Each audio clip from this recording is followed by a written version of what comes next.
سورۃ النور آیت نمبر 5۔ الا الذین تابوا من بعد ذلک واصلحوا فإن اللہ غفور رحیم۔ البتہ جو لوگ اس کے بعد توبہ کر لیں اور اپنی اصلاح کر لیں تو یقیناً اللہ بڑا بخشنے والا اور رحم کرنے والا ہے۔ کس کی بات ہو رہی ہے؟ جنہوں نے بھولی بالی معصوم عورتوں یا پاک دامن عورتوں اور مردوں پہ تہمت لگائی اور گواہ نہ لا سکے اور انہیں 80 کوڑوں کی سزا دی گئی۔ سابقہ آیت میں تہمت لگانے والوں کے لیے 3 باتوں کا ذکر ہوا، جن میں سے 2 تو حکم ہے، یعنی انہیں 80 کوڑے لگاؤ اور آئندہ ان کی کبھی شہادت قبول نہ کرو، اور تیسری خبر ہے کہ ایسے لوگ بدکار ہیں۔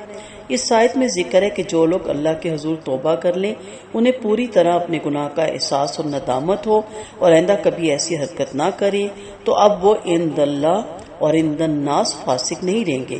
البتہ پہلی دونوں دنیاوی سزائیں انہیں بھگتنا ہی ہوگی، تاہم بعض علماء کے نزدیک اپنی اصلاح اور توبہ کے بعد اسے مقبول شہادت بھی قرار دیا جا سکتا ہے، اور اس کی دلیل یہی ہے کہ وہ بلا شبہ اللہ تعالیٰ غفور الرحیم ہے۔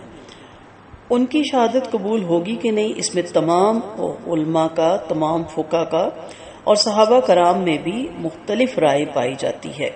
جیسا کہ مختصر یہ کہ حضرت عمر رضی اللہ عنہ کہا کرتے تھے کہ اس کے بعد اس کی شہادت قبول ہوگی، یہ ان کا قول ہے، لیکن ابو بکر صدیق رضی اللہ عنہ کے نزدیک ان کی شہادت تا حیات کبھی قبول نہیں کی جائے گی۔ تو اس کی اگر آپ پڑھیں تفصیلیں تو آپ کو اس کی دونوں کی اپنی اپنی جو قول ہیں اس کے دلائل بھی مل جائیں گے۔ یہ بات بھی قابل غور ہے کہ جھوٹی تہمت لگانے والا کم از کم 2 افراد پر تو ضرور تہمت لگاتا ہے، یعنی ایک مرد اور ایک عورت پر، اور اس تہمت کی لپیٹ میں زیادہ افراد بھی آ سکتے ہیں۔ اب جو اسے حد لگے گی وہ ہر ایک کے لیے 80 کوڑے نہیں لگے گی، بلکہ ایک ہی حد لگے گی۔ اب یہاں اللہ تعالیٰ نے توبہ کا دروازہ کھلا رکھا۔ ایک زانیہ کو جب اس نے اپنے جرم کا اقرار کیا اور اللہ کے نبی صلی اللہ علیہ وسلم نے اس کو رجم کیا، ان کے حکم سے ان کو رجم کیا گیا، تو حضرت عمر رضی اللہ عنہ نے کہا کہ اس زانیہ کی نماز جنازہ پڑھی جائے گی۔ آپ صلی اللہ علیہ وسلم نے فرمایا اگر اس کی توبہ تمام اہل مدینہ پہ تقسیم کر دی جائے تو سب کے لیے کافی ہو۔ یہاں سیکھنے کا جو سب سے اہم پہلو ہے میرے اور آپ جیسے عام فہم رکھنے والوں کے لیے، کہ یاد رکھیں کہ اسلام سزا دشمنی کے جذبے سے نہیں دیتا بلکہ خیر خواہی کے جذبے سے دیتا ہے، اور جب سزا دے چکتا ہے تو نرمی اور شفقت کی نظر سے دیکھتا ہے۔ اور یہ حکم کیوں رکھا گیا؟ اس کا منشا یہ تھا کہ معاشرے میں لوگوں کی اشنائیوں اور ناجائز تعلقات کے چرچے جگہ جگہ نہ کیے جائیں اور قطعی طور پہ ان پہ بین لگے۔ اور اسی طرح ہمیں تاریخ بتاتی ہے کہ وہ خاتون جس کا چوری کی وجہ سے ہاتھ کاٹا گیا تھا، وہ بھی نبی کریم صلی اللہ علیہ وسلم کے گھر بعد میں آتی جاتی تھی، اور آپ صلی اللہ علیہ وسلم اس سے نرمی اور شفقت کا معاملہ کرتے تھے۔ تو ان چیزوں کو ذہن میں ضرور رکھیں کہ یہ سزا کس وجہ سے دی جا رہی ہے۔ اب سوال یہ ہوتا ہے اور کیا بھی جاتا ہے کہ الا الذین تابوا کا استثناء آخر پہلے حکم سے بھی متعلق کیوں نہ مان لیا جائے؟ قذف آخر ایک قسم کی توہین ہی تو ہے۔ ایک آدمی اس کے بعد اپنا قصور مان لے، مقذوف سے معافی مانگ لے اور آئندہ کے لیے اس حرکت سے توبہ کر لے، تو آخر کیوں نہ اسے چھوڑ دیا جائے، جبکہ اللہ تعالیٰ خود حکم بیان فرما رہے ہیں الا الذین تابوا۔ اب اس چیز کو آپ غور سے سنیے گا، فإن اللہ غفور رحیم۔ یہ پوری آیت دوبارہ پڑھ لیجیے گا۔ یہ تو ایک عجیب بات ہوگی کہ خدا معاف کر دے اور بندہ معاف نہ کرے، اس طرح کے سوال آپ سے لوگ کریں گے۔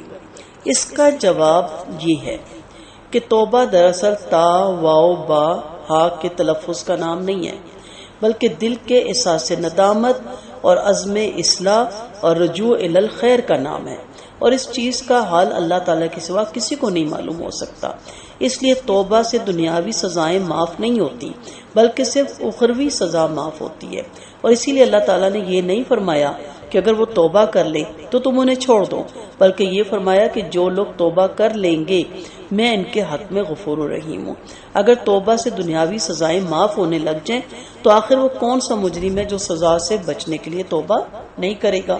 یہ اکثر ہوتا ہے جب مجرم پکڑا جائے تو قسمیں اٹھاتا ہے اللہ اور اس کے رسول کی، قرآن کی، کہ آئندہ مجھے چھوڑ دیں، میں کبھی آپ کو یہ کام کرتا ہوا نہیں نظر آؤں گا۔